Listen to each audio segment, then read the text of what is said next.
Get ready, Staten Island. It's time to celebrate 5 years of Ferry Hawks baseball.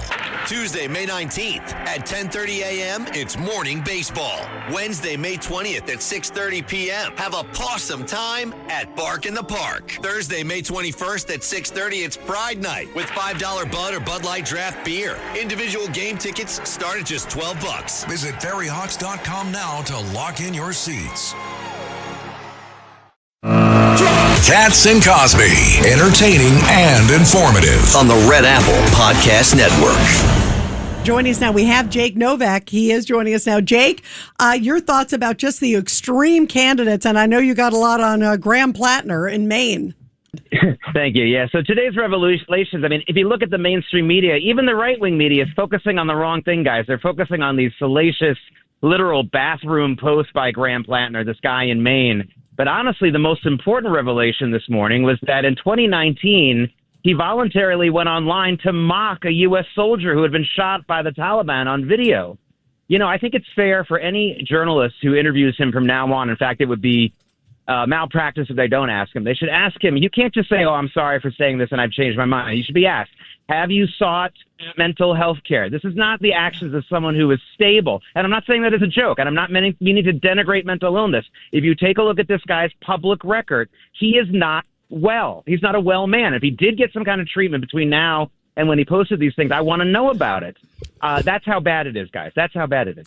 Now, some of the other races going tonight is a big primary night. We have 6 different states for primaries, and Texas, the big one on Paxton and Cornyn. Any opinions on those? Yeah, you know, the Paxton thing, now remember, when he declared, he was way ahead in the polls, and the Cornyn machine, the RNC machine, really started to circle their wagons around Cornyn. You know, there are a lot of people who are upset about that, who say that they don't want to donate to the RNC as long as they're going to do stuff like this with Cornyn. Can't they take a step back on some of these?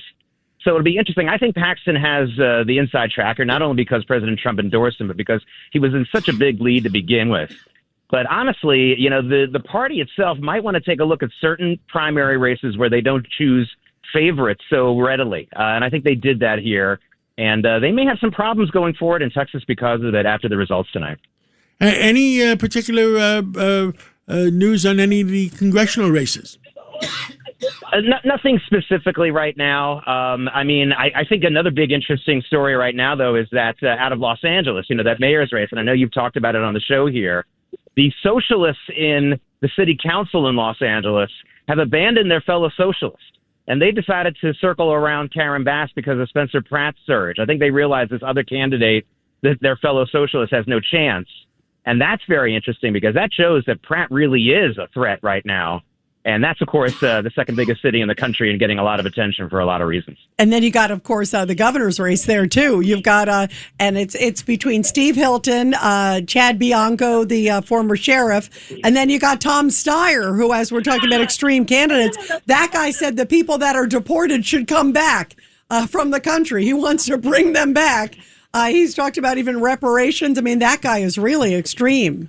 And even scarier is Gavin Newsom on record, and I put this on my show over the weekend here at WABC. Gavin Newsom went on record and basically asked him, well, what if 2 Republicans win this jungle primary? And he basically intimated that they would nullify the election, that they would find some way to get a Democrat there. It's all on tape. You can hear it. He's just completely cavalierly saying this. And that's even more concerning than a Tom Steyer, although he's pretty concerning. You're right. Yeah, definitely. You know, I getting back to the Graham Platner, what you talked about at the top, he's a former military guy. I want you to explain a little bit of his background, because for him to be out there mocking a soldier, with the Taliban, a U.S. soldier, it's appalling for anybody. But this is a guy who wore the uniform. Yeah, he did. And, there's something in that rant against this soldier who was shot. He talks about how he was out of shape and he made some mistakes that led to his getting shot that might be appropriate in a drill sergeant situation. Maybe he should have been a drill sergeant, where they really lace into the recruits to try to teach them a lesson and keep them alive. But it had no place in a public forum, one that he sought out himself. This wasn't, for example, a response to an interview question or something like that. And of course, if this is the same thing as this guy, another issue with him, of course, everyone talks about the Nazi tattoo, but that's really not the full story. It's not just a Nazi tattoo. It's not a swastika. It is the SS division that ran and operated Auschwitz and Bergen-Belsen. Like, who gets a tattoo like that? And he lied about not knowing what that tattoo meant. So, and I think it really is. I mean, I'd like to ask him if I had a chance to interview him, I'd say, these rantings and things that you did as a young person, which you've apologized for, did you seek professional help for these positions? Because this is not normal. And if he deflects on that, then, that'll say more than him actually saying something. Yeah, and here he is running for U.S. Senate. Boy, oh boy. Jake, thank you.